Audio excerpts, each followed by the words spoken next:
A las 9:17 de la mañana del 22 de enero de 1943, el segundo teniente John George se agazapaba entre los restos de un fortín japonés al oeste de Point Cruz, en Guadalcanal. Observaba fijamente un enorme árbol de baniano a 220 metros de distancia a través de una mira que sus compañeros de armas habían estado burlándose durante 6 semanas. Tenía 27 años, había sido campeón estatal de Illinois y aún no había conseguido ni una sola baja confirmada en combate. En los bosques de Point Cruz operaban 11 francotiradores japoneses. En las últimas 72 horas habían acabado con la vida de 14 soldados del 132º Regimiento de Infantería. El comandante de George había llamado a su rifle un juguete. Los otros jefes de pelotón lo bautizaron como la novia por correo.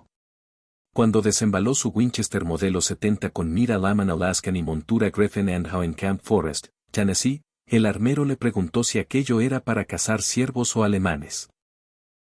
George respondió que era para japoneses. El rifle llegó después de que zarparan rumbo al Pacífico. Durante la travesía hacia Guadalcanal, George vio cómo los demás limpiaban sus Garand mientras su arma seguía en un almacén de Illinois. Pidió que se la enviaran por correo militar. 6 semanas después, ya en diciembre de 1942, un sargento de intendencia le entregó una caja de madera marcada frágil. Dentro estaba el rifle por el que había ahorrado 2 años de paga de la Guardia Nacional. Pesaba 4,5 kilos. Con la mira, algo más. El Garand estándar pesaba lo mismo, pero sin aumento óptico. El Winchester era de cerrojo, 5 cartuchos. El Garand, semiautomático, 8. El capitán Morris le ordenó dejar el rifle deportivo en la tienda y llevar un arma de verdad. George se lo llevó igual. A finales de diciembre de 1942, el 132º relevó a los marines en Guadalcanal.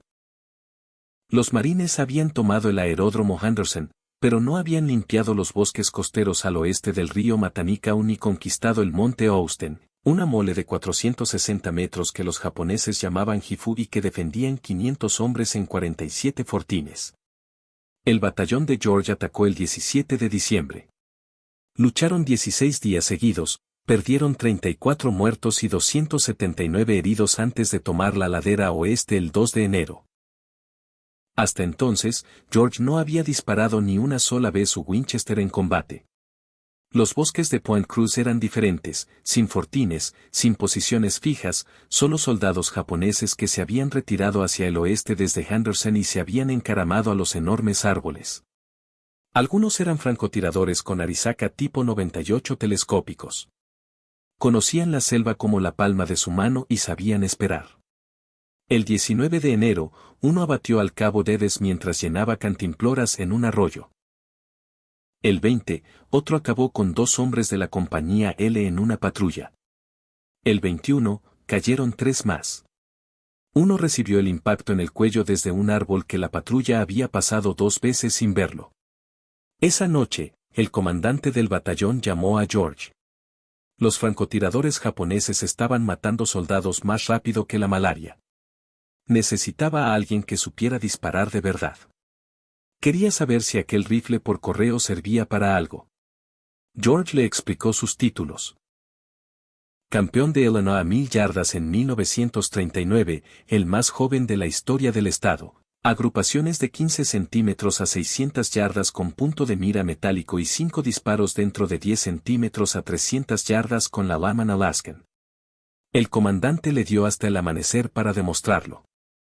George pasó la noche revisando su rifle. Lo había recibido cubierto de cosmoline para el viaje marítimo. Lo limpió otra vez, comprobó las monturas de la mira, cargó 5 cartuchos. 2030 a 2006 de caza que había traído desde Tennessee, el mismo calibre que el Garand, pero con bala de punta blanda. Al amanecer del 22 de enero se instaló en los restos de un fortín japonés capturado 3 días antes, con vistas a los cocoteros al oeste de Point Cruz. Los informes decían que los francotiradores japoneses operaban desde los grandes banianos, algunos de 27 metros de altura y troncos de 2,5 metros de diámetro. Un hombre podía subir antes del alba y pasar el día entero sin ser visto. George no llevaba observador ni radiotelegrafista, solo el rifle, una cantimplora y 60 cartuchos en peines. Se acomodó y empezó a explorar los árboles con la mira. La Lyman Alaskan era de 2,5 aumentos, poco, pero suficiente para detectar movimientos que el ojo desnudo no veía. La selva nunca estaba en silencio, pájaros, insectos, artillería lejana. George había aprendido a filtrar el ruido y centrarse en lo que se movía. A las 9:17 vio algo. Una rama se agitó sin viento, a 26 metros de altura en un bañano a 220 metros. Observó. La rama volvió a moverse. Entonces distinguió la silueta, un hombre de ropa oscura encajado en la horquilla de 3 ramas, mirando hacia el sendero por donde los americanos movían suministros. George corrigió 2 clics a la derecha por el viento, controló la respiración y apretó el gatillo suave como cristal que había pulido durante horas en Camp Perry. El Winchester retumbó. A 220 metros, el francotirador japonés se convulsionó y cayó, desplomándose entre las ramas hasta golpear el suelo. George accionó el cerrojo, eyectó el casquillo vacío, introdujo otro cartucho y mantuvo la mira en el árbol. Nada. Sabía que los francotiradores japoneses trabajaban en pareja. Tirador y observador. Si acababa de neutralizar al tirador, el observador estaría cerca. Exploró los bañanos próximos. A las 9:43 localizó al segundo, en otro árbol 55 metros al norte del primero, más abajo, unos 15 metros. Bajaba por el tronco, había oído el disparo y sabía que su posición estaba comprometida. George apuntó, anticipó el movimiento y disparó. El segundo cayó de espaldas, el rifle traqueteando entre las ramas antes que el cuerpo. 2 disparos, 2 bajas confirmadas. A las 11:21, un proyectil japonés levantó arena a 15 centímetros de su cabeza. George se tiró a la izquierda y se pegó a la pared del fortín. El disparo había venido del suroeste. Esperó 3 minutos antes de volver a asomarse. Encontró al tercero a las 11:38, en el mismo árbol pero en otra rama. Error. George centró la cruz en la sombra oscura y disparó. El tercero cayó sin un grito. Al mediodía llevaba 5 francotiradores neutralizados. La noticia corrió por el batallón. Los que se habían reído del rifle por correo ahora querían verlo trabajar. George se negó, los curiosos atraían fuego. Los japoneses se adaptaron. Dejaron de moverse a la luz del día. George pasó la tarde mirando árboles sin ver nada. A las 16 regresó al puesto de mando. El capitán Morris ya no se burlaba. Quería que volviera al amanecer. El 23 de enero amaneció con lluvia torrencial que convertía el suelo en barro y reducía la visibilidad a menos de 100 metros. George esperó en el fortín. La lluvia paró a las 8:15. A las 8:45 ya se podía trabajar. A las 9:12 localizó al primero del día, a 265 metros, más lejos que el día anterior. Estaban aprendiendo sus límites. George corrigió la caída y disparó. Cayó. El sexto. A las 9:57, los morteros japoneses empezaron a caer cerca del fortín. Habían triangulado su posición. La tercera salva habría sido directa. George agarró el rifle y corrió hacia el norte, se tiró en un cráter de obús justo cuando el fortín desaparecía en explosiones. Se trasladó a un árbol caído 110 metros más al norte y siguió trabajando. Esa tarde neutralizó al séptimo y al octavo. El octavo estaba a 28 metros de altura, la luz del sol lo delató al cambiar el ángulo. A las 17, Morris lo mandó retirar. 8 bajas confirmadas en 2 días, 12 disparos, 8 aciertos, 4 fallos. Orden, seguir operando al amanecer del 24. Esa noche George limpió el Winchester y hizo cuentas. Quedaban 3 de los 11 francotiradores. Serían los mejores, los que habían sobrevivido más tiempo. Y ahora sabían exactamente cómo era él y qué rifle llevaba. A las 3 no podía dormir. Se sentó en la tienda con el rifle sobre las rodillas. Volvió a llover a las 4:15.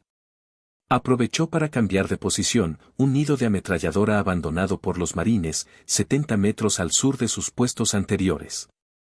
A las 7:43 la lluvia se convirtió en llovizna. A las 8:17 encontró al noveno, en una palmera a 175 metros, muy abajo, solo 12 metros de altura. Extraño. La mayoría subían alto para tener mejor visión. Este había elegido ocultación total entre las hojas de palmera. Pero George estaba elevado sobre las rocas y veía desde arriba.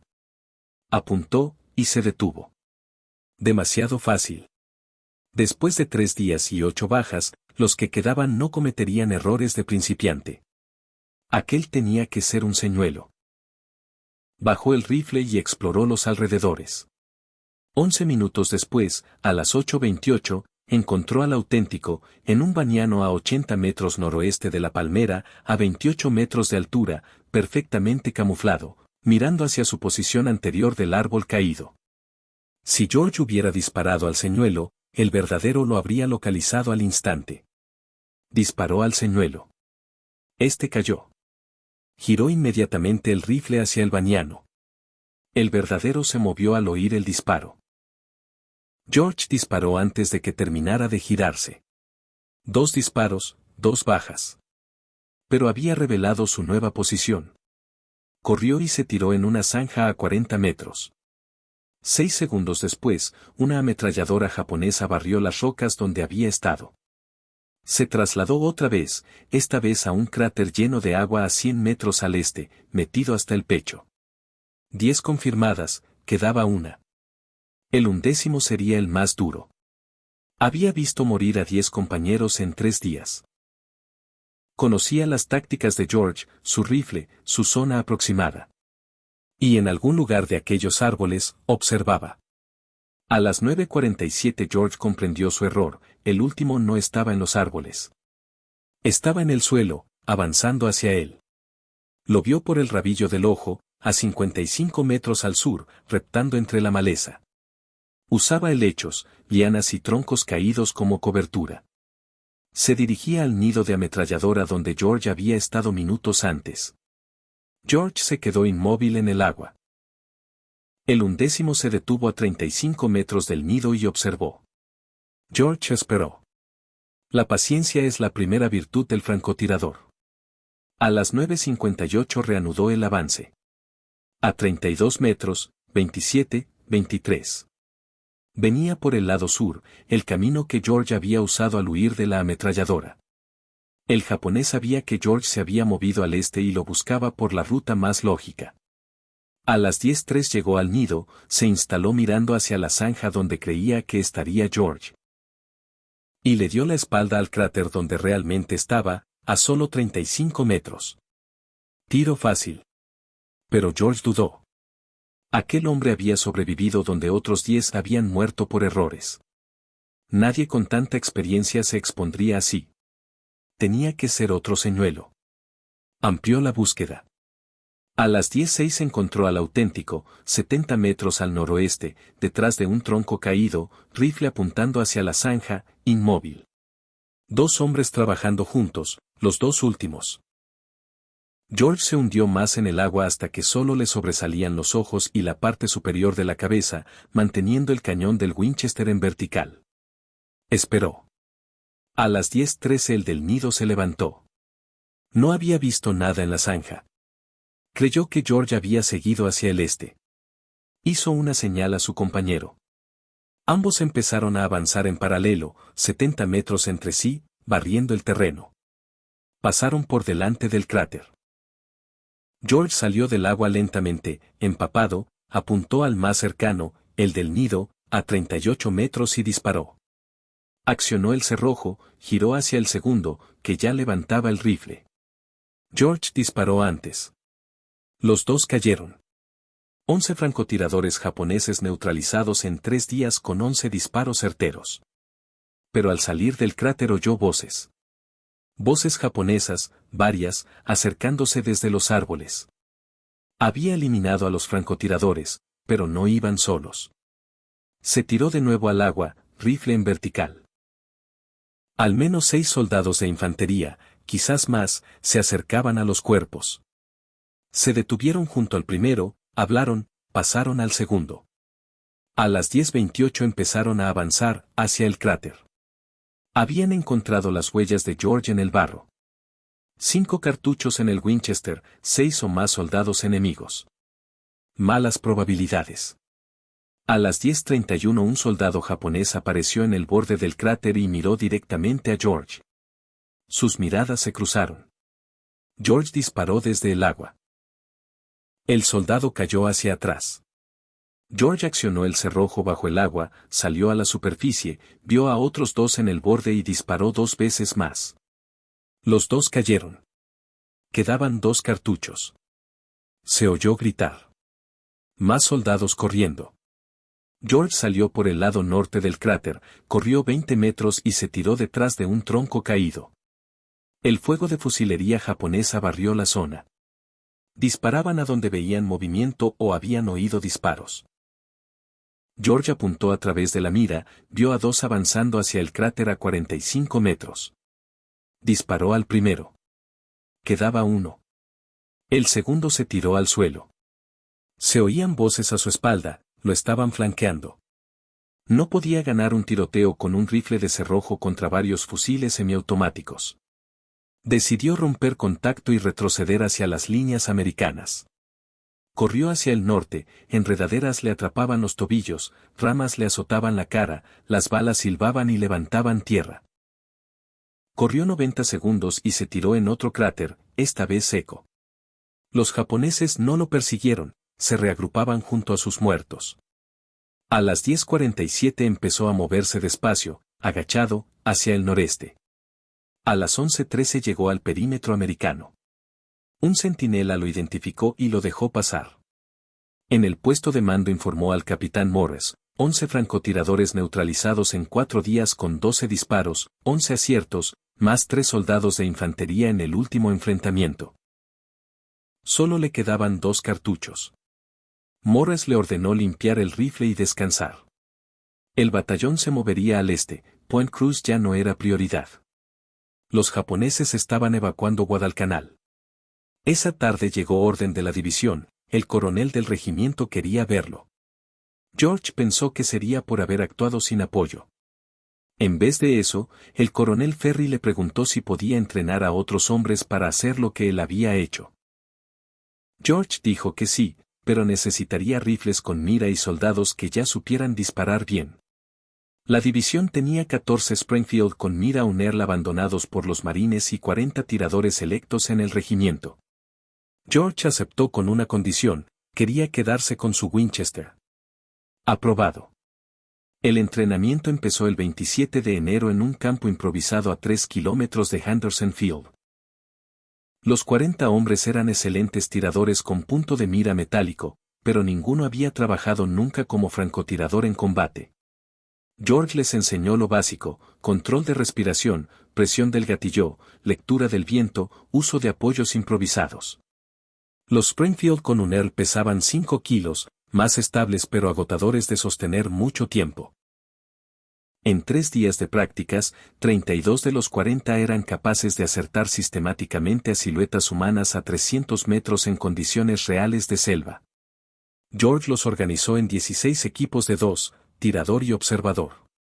El observador llevaba prismáticos y un garand para seguridad. Tras cada disparo podían intercambiar roles.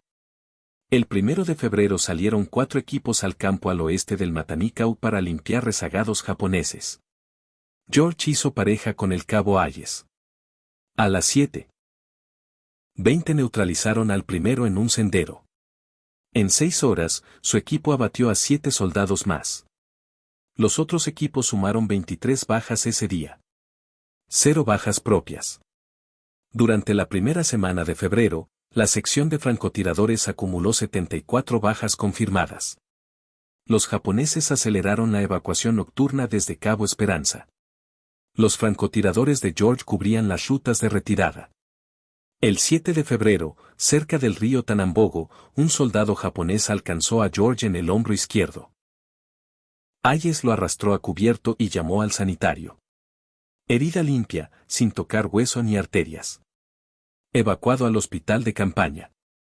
Para cuando le dieron el alta, los japoneses ya habían abandonado Guadalcanal por completo el 9 de febrero. La campaña había terminado. La sección de George había operado 12 días, 74 bajas confirmadas, 0 bajas propias en operaciones de francotirador. Le recomendaron la estrella de bronce. Pero su guerra no había acabado. Mientras se recuperaba llegó orden del Mando del Pacífico, necesitaban oficiales con experiencia de combate para una misión clasificada en Birmania. George se presentó voluntario. En marzo embarcó rumbo oeste con su Winchester en una caja estanca. En abril llegó a la India y se incorporó a una nueva unidad de 3.000 hombres sin nombre oficial aún. Los soldados la llamaban los merodeadores de Merrill. Entrenaron en la India Central para penetraciones profundas, supervivencia en selva y operaciones sin líneas de suministro. George aligeró su Winchester, cambió la Lyman por una Weaver 330 más ligera y puso una culata sintética. Redujo el peso casi 400 gramos, vital cuando llevas 27 kilos de equipo durante semanas. En febrero de 1944 los merodeadores entraron en Birmania con la misión de tomar el aeródromo de Myit Kina, clave para las rutas de suministro a China. Marcharon 1.100 kilómetros por terreno que los japoneses consideraban intransitable, montañas, ríos, selva cerrada, sin carreteras. George usó su Winchester solo 7 veces en 3 meses, siempre un único disparo y a moverse, un oficial a 375 metros, una ametralladora a 350, un francotirador japonés a 265. La mayoría de combates eran a menos de 50 metros, cuerpo a cuerpo en vegetación tan densa que apenas veías al enemigo. En mayo tomaron Myit Kina, pero la unidad quedó destrozada por enfermedades. En junio de 1944 George fue evacuado con el resto. Los merodeadores se disolvieron.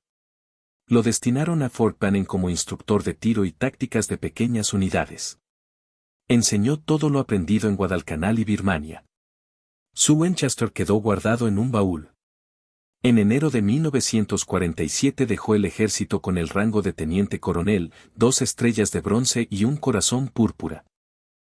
Volvió a Illinois, estudió en Princeton, luego en Oxford, trabajó en política africana y se instaló en Washington. Nunca habló públicamente de Point Cruz ni de Birmania. En 1947 escribió un manuscrito técnico de más de 400 páginas sobre armas y tácticas en la selva. Un amigo de la NRA lo convenció de publicarlo. Salió en 1947 con el título Shots Fired in Anger, disparos hechos con rabia. Hoy sigue siendo un clásico entre historiadores y coleccionistas de armas de la Segunda Guerra Mundial. Ion George falleció el 3 de enero de 2009 a los 90 años. Su Winchester modelo 70 está expuesto en el Museo Nacional de Armas de Fuego en Fairfax, Virginia. Parece un rifle de caza cualquiera, pero no lo es.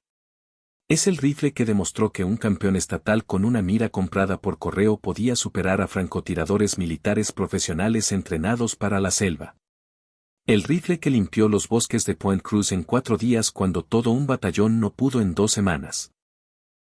El rifle que ayudó a cambiar la forma en que el ejército americano entendió el tiro de precisión individual en la guerra moderna. Gracias por llegar hasta aquí. Si esta historia te ha emocionado tanto como a nosotros, ayúdanos a que llegue más lejos. Dale like, suscríbete y activa la campanita. Cada semana rescatamos del olvido historias reales como esta, de hombres que con habilidad y valor escribieron páginas que casi nadie recuerda. Deja un comentario diciéndonos desde dónde nos ves y si alguien de tu familia sirvió en alguna guerra. Tú también formas parte de mantener viva su memoria. Gracias por estar aquí. Nos vemos en la próxima historia.